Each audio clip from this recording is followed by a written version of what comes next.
हनुमान जी को प्रभु श्री राम का सबसे बड़ा भक्त माना जाता है। हनुमान जी सर्वशक्तिमान और सर्वज्ञ हैं। हनुमान के बगैर ना तो राम है और ना रामायण। कहते हैं कि दुनिया चले ना श्री राम के बिना और श्री राम जी चले ना हनुमान के बिना।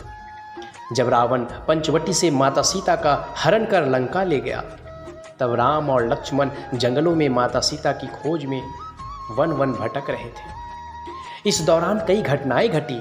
एक और जहां माता सीता की खोज में राम वन वन भटक रहे थे, तो दूसरी ओर किष्किंधा के दो वानर राज भाइयों बाली और सुग्रीव के बीच युद्ध हुआ और सुग्रीव को भागकर ऋषिमुख पर्वत की एक गुफा में छिपना पड़ा।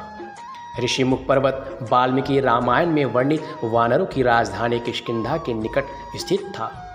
यहाँ की एक गुफा में सुग्रीव अपने मंत्रियों और वानरों के साथ रहता था। राम और लक्ष्मण सीता की खोज करते हुए इस पर्वत पर पहुंच गए। जब सुग्रीव ने राम और लक्ष्मण को देखा तो वह भयभीत हो गए। इतने बलशाली और तेजस्वीवान मनुष्य उसने कभी नहीं देखे थे। सुग्रीव भागते हुए हनुमान के पास गए और कहने लगे कि हमारे जान को खतरा है। सुग्रीव को लग रहा था कि कहीं वह बाली के भेजे हुए तो नहीं। सुग्रीव ने हनुमान जी से कहा कि तुम ब्रह्मचारी का रूप धारण करके उनके समक्ष जाओ और उनके हृदय की बात जानकर मुझे इशारे से बताओ। यदि वे सुग्रीव के भेजे हुए हैं तो मैं तुरंत ही यहाँ से कहीं और भाग जाऊँगा। सुग्रीव की बात सुनकर हनुमान जी ब्राह्मण का रूप धरकर वहाँ गए और मस्तक नवाकर विनम्रता से राम और लक्ष्मण से पूछने लगे, हे वीर, सांवले और गोरे शरीर वाले आप कौन हैं जो योगी रूप में वन में फिर रहे हैं? हे स्वामी, कठोर भूमि पर कोमल चरणों से चलने वाले आप किस कारण वन में विचर रहे हैं? हनुमान ने आगे कहा, मन को हरण करने वाले आपके सुंदर कोमल अंग हैं और आप वन की ध्वस धूप और वायु को सह रहे हैं। क्या आप ब्रह्मा, विष्णु, महेश इन तीनों देवताओं में से कोई है या आप दोनों नर और नारायण हैं? श्री रामचंद्र जी ने कहा, हम कौशल राज दशरथ जी के पुत्र हैं और अपने पिता का वचन मानकर वन आए हैं। तब लक्ष्मण जी ने कहा, ये मेरे बड़े भैया राम और मैं लक्ष्मण हूँ। हम दोनों भाई हैं। हमारे साथ सुंदर सुकुमारी स्त्री थी। तब श्री रामचंद्र जी ने कहा, यहाँ राक्षस ने मेरी पत्नी जानकी को हर लिया। हे ब्राह्मण देव, हम उसे ही खोजते फिरते हैं। हमने तो अपना चरित्र कह सुनाया।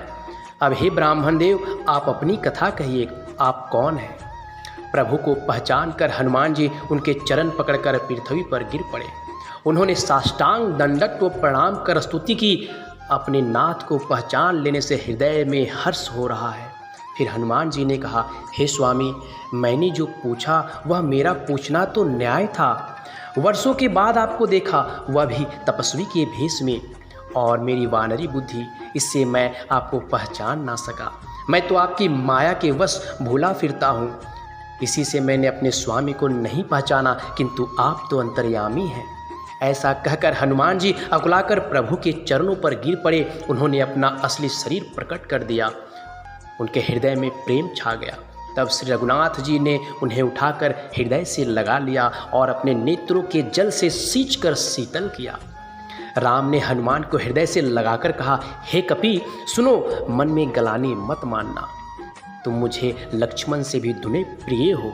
सब कोई मुझे समदर्शी कहते हैं, पर मुझको सेवक प्रिय है, क्योंकि मुझे छोड़कर उनको कोई दूसरा सहारा नहीं होता। बोलो जय श्री राम।